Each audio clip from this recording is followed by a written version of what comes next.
The Wild West got its shine in movies and pop culture. Cowboys, outlaws, sheriffs pushing through saloon doors, fast duels, open horizons, and the promise of a fresh start. That myth became a symbol of adventure and the individualism said to have shaped the country. But behind the scenery, life was rough. Violence, exploitation, and loss marked the region, revealing a daily reality far from the legend that still fascinates us. Before reaching any dusty town in the Wild West, the journey itself could already decide the fate of those who dared to try.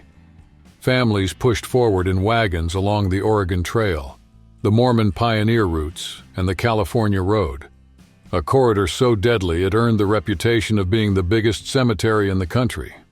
Between the 1840s and 1860s, about 400,000 people set out for the West. Many never came back. Across nearly 2,000 miles, accounts estimate 10 to 15 deaths for every mile traveled, a number that shows the scale of the risk. Every turn brought a new obstacle: steep climbs, mud, heat that drained their strength, and cold nights that stole what little energy they had left. The land was wide, but the horizon charged a toll in lives. The most constant enemy, though, didn't carry a revolver. It was disease. Scarce food and, above all, a lack of clean water created a daily routine of weakness and neglect. Crowded camps, piles of trash, and poor hygiene turned the trail's edge into a breeding ground for germs. Cholera was the deadliest threat. Just one drink from a contaminated source could bring someone down in hours.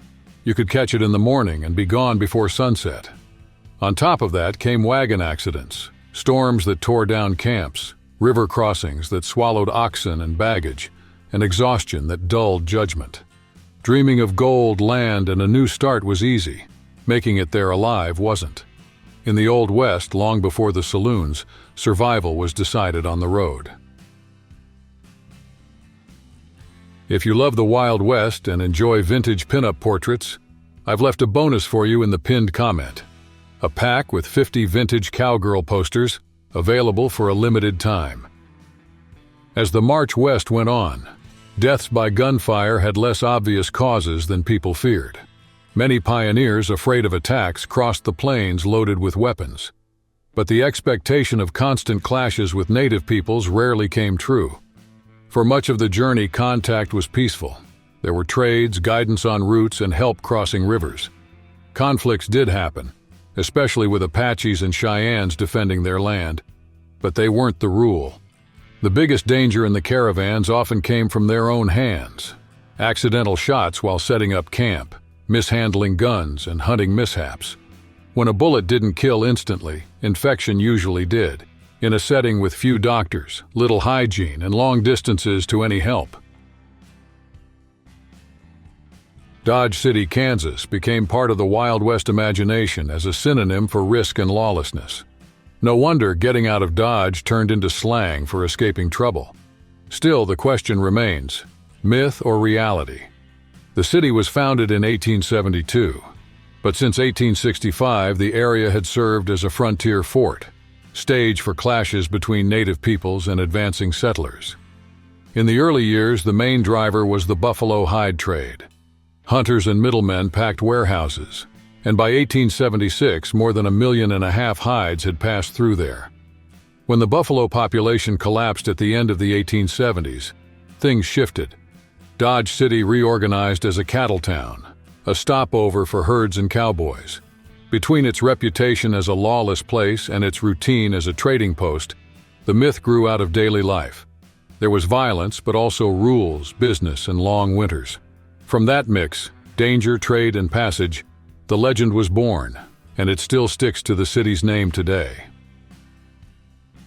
In the beginning, Dodge City had no sheriff, no laws, just freshly laid tracks and promises. The connection with the Atchison, Topeka, and Santa Fe Railroad brought all kinds of people.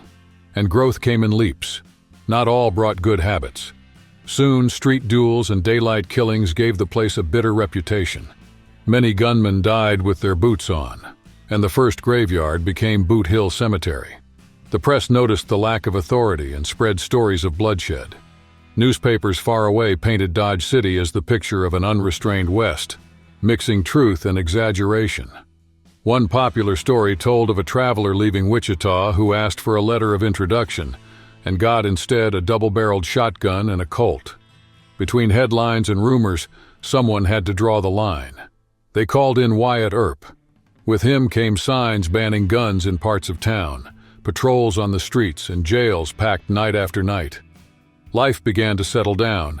Businesses opened their shutters without fear, and the sound of gunfire gave way to the slam of doors. Still, the image shaped by the press, and later by Hollywood, stuck. Dodge City got organized, but the myth kept running faster than any train. When the swinging doors opened, they revealed the heart of frontier towns, the Saloon. Cowboys, outlaws, and prospectors all crossed paths there, looking for a drink, a quick chat, and often a fight. These bars were born from the influence of Mexican cantinas. The first one showed up in Wyoming in 1822, and the idea spread quickly across western towns, becoming the central spot of local life. The craze was so intense that some towns seemed to live for their bar counters. In 1883, Livingston, Montana had 3,000 residents and 33 saloons. Leavenworth, Kansas had 16,500 residents and 150 of them. Behind the counter, though, not everything glittered. With scarce supply and broken supply chains, owners had to stretch their stock. The trick was diluting alcohol with whatever was on hand, which included turpentine, formaldehyde, ammonia, gunpowder, and even tobacco juice. The result could be deadly. The California gold rush took off in 1849 and became a promise of quick riches. Within months, caravans crossed the country headed west. The change was abrupt. The non-native population jumped from about 800 to 300,000 in less than a decade. Where there had been trails, makeshift mines popped up, almost always without safety measures. Breathing rock dust day after day took a toll. Throat and lung cancer, tuberculosis, and other respiratory diseases killed thousands. Immediate risks were constant too: fires, cave-ins, and accidents with explosives, with no real oversight. Meanwhile, the impact on native peoples was devastating.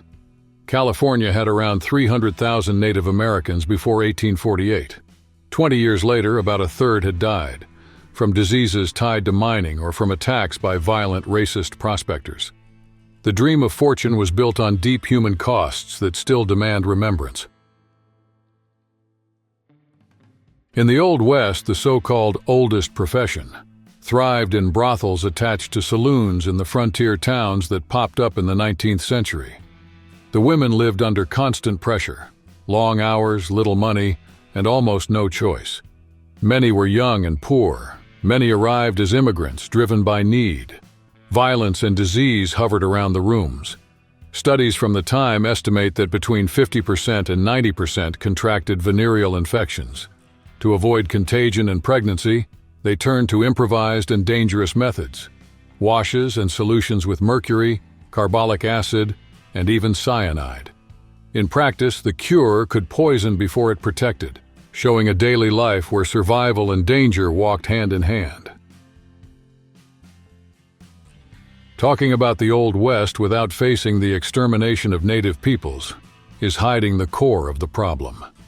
Before Europeans arrived, it's estimated there were 5 to 15 million Native Americans in North America. Some studies raise that number to tens of millions. By 1900, fewer than 300,000 remained. And it's also false to imagine only scattered bands. Peoples like the Mississippians built complex urban centers, with large pyramid-shaped mounds, many aligned with celestial events. Centuries later, by the 19th century, almost all of it had collapsed. The first wave came from diseases brought from across the Atlantic. Smallpox and other infections spread faster than any frontier, wiping out communities with no immunity. There are reports that Spanish explorers left behind an invisible trail that kept moving even after they were gone. For those who survived, armed clashes with settlers and troops awaited. Conflicts like the Seminole Wars and the War of 1812 piled up losses. Then came social engineering. From the mid-19th century on, boarding schools spread with the motto, "Kill the Indian," Save the man. Under the promise of civilizing, children were taken, languages silenced, traditions punished.